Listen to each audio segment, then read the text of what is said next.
नमस्कार दोस्तों, आज हम बात करेंगे रावण के जन्म की उस रहस्यमयी कहानी के बारे में जिसे जानकर शायद आप भी हैरान रह जाएंगे। क्या आपको पता है कि रावण सिर्फ राक्षस ही नहीं बल्कि एक महान ब्राह्मण ऋषि का बेटा भी था। चलिए जानते हैं वो बातें जो शायद आपने पहले कभी नहीं सुनी होंगी। रावण के माता पिता कौन थे? रावण के पिता थे महर्षि विश्रवा, जो ब्रह्मा के मानस पुत्र पुलस्त्य के बेटे थे। यानी रावण की नसों में ब्रह्म ऋषि का खून दौड़ रहा था। उसकी मां थी कैकेसी, जो राक्षसों के राजा सुमाली की बेटी थी। यानी रावण आधा ब्राह्मण और आधा राक्षस था। रावण का जन्म कैसे हुआ? जब समुद्र मंथन के बाद देवताओं को अमरत्व मिल गया और राक्षस बार बार हारने लगे, तब राक्षसों के राजा सुमाली ने सोचा, ऐसी संतान चाहिए जो ब्राह्मण का बेटा हो लेकिन राक्षसों की ताकत उसमें भी हो।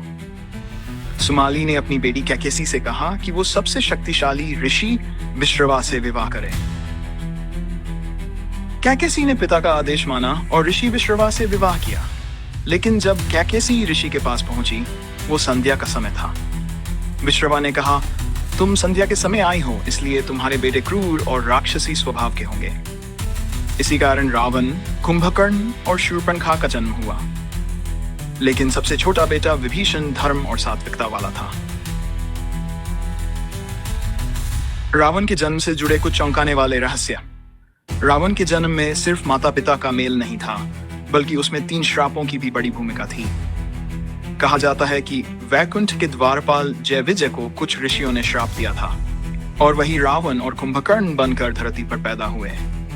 रावण के दादा पुलस्त्य सप्तर्षियों में से एक थे, यानी उसका वंश बेहद दिव्य और शक्तिशाली था। रावण को अक्सर ब्रह्म राक्षस भी कहा जाता था, क्योंकि उसमें ब्राह्मण का तेज और राक्षस का बल दोनों मौजूद थे। क्या आप जानते हैं, रावण जितना ताकतवर था उतना ही बड़ा शिव भक्त और विद्वान भी था। उसकी विद्वता और तंत्र ज्ञान के आगे खुद देवता भी चकित रह जाते थे। उत रावण की शिव भक्ति। ए रावण और शिव तांडव स्तोत्र क्या आपको पता है? रावण ने खुद शिव तांडव स्तोत्र की रचना की थी। ये वही स्तोत्र है जिसे आज भी शिव भक्त बड़ी श्रद्धा से पढ़ते हैं। कहते हैं, एक बार रावण ने पूरा कैलाश पर्वत ही उठा लिया था ताकि शिवजी को लंका ले जा सके।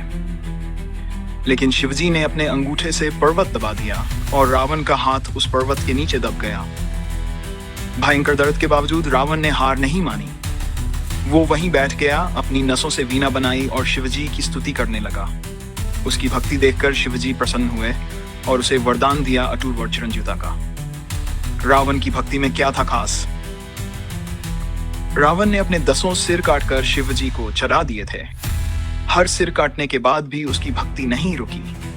उसकी ऐसी भक्ति से खुश होकर शिवजी ने उसे एक दिव्य तलवार दी जिसका नाम था चंद्रहास। रावण रोज शिवलिंग की पूजा करता था और लंका में सोने का शिव मंदिर बनवाया था। इससे पता चलता है कि रावण की भक्ति कितनी गहरी थी, लेकिन उसमें अहंकार भी था जो उसकी हार का कारण बना। क्या आप जानते हैं, रावण की शिव भक्ति इतनी प्रसिद्ध थी कि लंका में हर बड़ा कार्य शिवजी की पूजा के बाद ही शुरू होता था। दक्षिण भारत के कई मंदिरों में आज भी रावण की शिव भक्ति के किस्से सुनाए जाते हैं।